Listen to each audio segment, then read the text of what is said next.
Buabot sa manok ka mga taong arestado sa kapulisan sa Mandaue sa subsob nilang pagpahigayon ng mga checkpoint kagabi. May nga kuhaan og armas o gadunay na sakbitan usab o pinakiting gituwang shabu. Ang report ni Nico Serino. Nagbunga ang gihimo nga checkpoint sa taga Mandaue City Station 1 kagabi. Ubay-ubay nga mga individual nga dunay kalapasan sa balaod ang ilang nasita sulod sa pipila ka oras nga operasyon.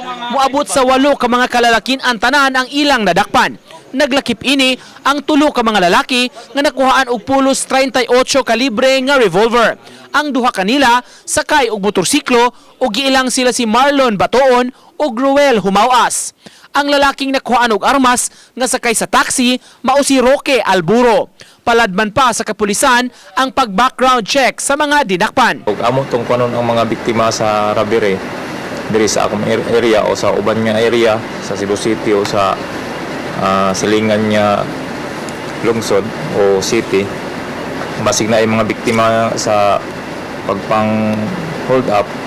So doon lang mo dire para ma-identify nato kung mao ba gini among nadakpan sa pag-checkpoint amo.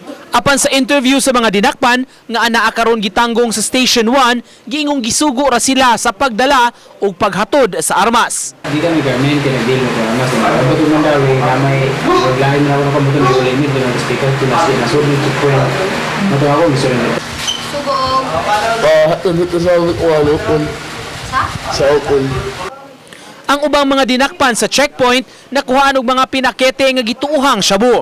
Gipasalig sa kapulisan, mas subsub nga checkpoint ang ilang ipahigayon aron maundang ang mga dunay daotang tinguha. Timing na mo ang kuan namo kanang kuan na mo nga murag kuan ba nindot ang panahon. Kaya ron dili pud lumakpan sa pattern. Oh, ma-pattern.